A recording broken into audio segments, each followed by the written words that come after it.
प्रिय विद्यार्थियों, स्नातक तृतीय वर्ष की हिंदी साहित्य की इस कक्षा में आज हम राम भक्ति शाखा की प्रमुख प्रवृत्तियों का अध्ययन करेंगे। राम काव्य धारा का प्रवर्तन वैष्णव संप्रदाय के स्वामी रामानंद से स्वीकार किया जाता है। यद्यपि स्वामी रामानंद से पहले भी राम काव्य की जो परंपरा है वो काफ़ी लंबी रही है।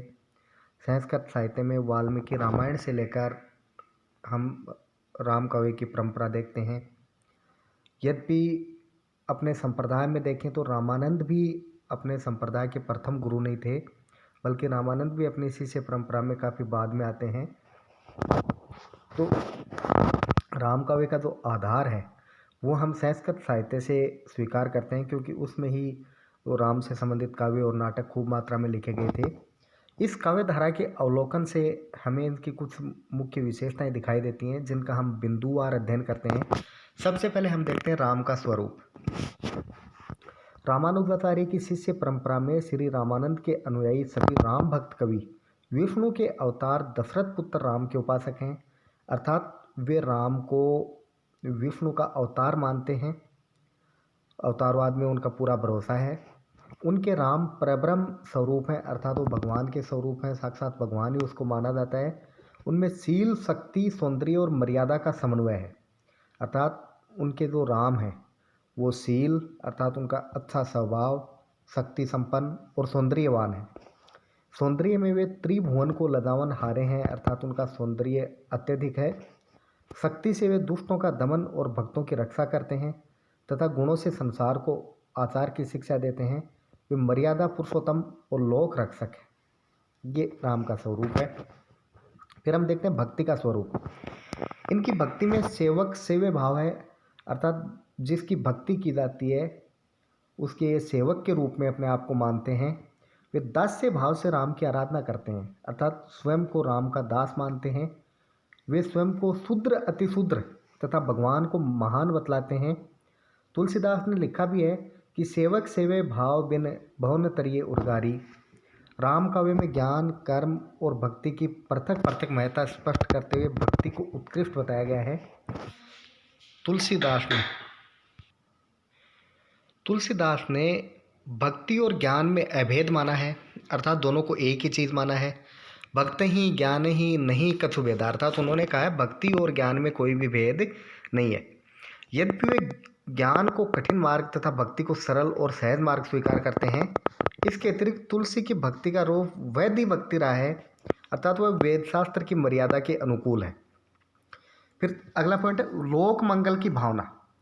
राम भक्ति साहित्य में राम के लोक रक्षक रूप की स्थापना हुई है। तुलसी के राम मर्यादा पुरुषोत्तम तथा आदर्शों की स्थापना करने वाले हैं। इस काव्य धारा में आदर्श पात्रों की सर्जना हुई है। राम एक आदर्श पुत्र और आदर्श राजा हैं, तो सीता आदर्श पत्नी है, तो भरत और लक्ष्मण आदर्श भाई हैं, कौशल्या आदर्श माता है, हनुमान आदर्श सेवक है। इस प्रकार रामचरितमानस में तुलसी ने आदर्श गृहस्थ, आदर्श समाज और आदर्श राज्य की कल्पना की है। आदर्श की प्रतिष्ठा से ही तुलसी लोकनायक कवि बन गए हैं और उनका काव्य लोकमंगन की भावना से ओतप्रोत माना जाता है। अगला पॉइंट देखते हैं समन्वय की भावना। तुलसी का मानस समन्वय की विराट चेष्टा है। आचार्य हजारी प्रसाद द्विवेदी के शब्दों में उनका सारा काव्य समन्वय की विराट चेष्टा है। लोक और शास्त्र का समन्वय, गृहस्थ और वैराग्य का समन्वय, भक्ति और ज्ञान का समन्वय, भाषा और संस्कृत का समन्वय, निर्गुण और सगुण का समन्वय, पांडित्य और अपांडित्य का समन्वय। रामचरितमानस में शुरू से आखिर तक समन्वय का काव्य है। हम कह सकते हैं कि तुलसी आदि राम भक्त कवियों ने समाज, भक्ति और साहित्य सभी क्षेत्रों में समन्वयवाद का प्रचार किया है। राम भक्त कवियों की भारतीय संस्कृति में पूर्ण आस्था रही है। पौराणिकता इनका आधार है और वर्णाश्रम व्यवस्था के पोषक माने जाते हैं। लोकहित के साथ साथ इनकी भक्ति स्वांतः सुखाय थी। स्वांतः सुखाय भक्ति वो होती है जो भक्ति करने वाला केवल अपने हित के लिए भक्ति करता हो, वो स्वांतः सुखाय। तो इनकी धारणा थी कि भक्त जो है वो स्वयं अपने हित के लिए भगवान की भक्ति करता है। फिर सामाजिक तत्व की प्रधानता। राम भक्ति काव्य में समाज को केंद्र में रखा गया है, अर्थात तो समाज के उत्थान की बात हर कवि और लेखक ने यहाँ पर की है। फिर काव्य शैली। राम काव्य में काव्य की प्रायः सभी शैली दिखाई देती हैं। तुलसीदास ने अपने युग में चली आ रही सभी काव्य शैलियों को अपनाया है। जैसे उस टाइम में वीरगाथा काल में छप्पय पद्धति अर्थात जो भी वीरगाथाएँ रची गई हैं उनमें छप्पय छंद की प्रधानता थी। विद्यापति और सूर जैसे कवि थे, उन्होंने गीति पद्धति अर्थात गीतों में अपने काव्य की रचना की है। गंग जैसे भाट कवि हैं, उन्होंने कवित सवैया लिखा है। जायसी ने दोहा पद्धति अपनाई है। इन सभी का सफलतापूर्वक प्रयोग रामकाव्य में मिलता है और विशेष तौर से तुलसीदास में। रामायण महानाटक जो प्राणचंद चौहान ने लिखा है और हनुमान महानाटक हृदयराम पंजाबी ने लिखा है, इसमें संवाद पद्धति दिखाई देती है।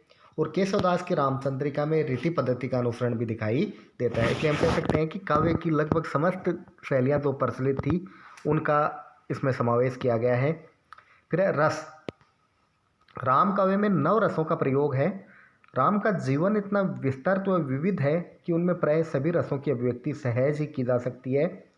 तुलसी के मानस एवं केशव की रामचंद्रिका में सभी रस देखे जा सकते हैं। राम भक्ति के रसिक संप्रदाय के काव्य में श्रृंगार रस को प्रमुखता मिली है और मुख्य रस यद्यपि शांति रहा है। अर्थात इसमें रस की बात करें तो शांत रस की प्रधानता रही है, लेकिन बाकी सारे रसों को भी इसमें शामिल किया गया है। अर्थात किसी भी रस की उपेक्षा इसमें नहीं हो पाई है। फिर भाषा। राम काव्य में मुख्यतः अवधि भाषा प्रयुक्त हुई है, किंतु ब्रज भाषा भी इस काव्य का श्रृंगार बनी है। स्वयं तुलसीदास ने दोनों भाषाओं में अच्छा काव्य लिखा है। इन दोनों भाषाओं के प्रवाह में अन्य भाषाओं के भी शब्द आ गए हैं, जैसे बुंदेली, भोजपुरी, फारसी तथा अरबी शब्दों का प्रयोग देखने को मिल ही जाता है। रामचरितमानस की अवधि प्रेम काव्य की अवधि भाषा की अपेक्षा अधिक साहित्यिक है। छंद। रामकाव्य की रचना अधिकतर दोहा चौपाई में हुई है। दोहा चौपाई प्रबंधात्मक काव्यों के लिए उत्कृष्ट छंद है। इसके अतिरिक्त कुंडलिया, छपय, कवित, सोठा, तोमर, त्रिभंगी आदि छंदों का प्रयोग हुआ है। अलंकार। राम भक्त कवि विद्वान पंडित हैं, इन्होंने अलंकारों की उपेक्षा नहीं की। तुलसी के काव्य में अलंकारों का सहज और स्वाभाविक प्रयोग मिलता है, जैसे उत्प्रेक्षा, रूपक और उपमा का प्रयोग मानस में अधिक है। धन्यवाद।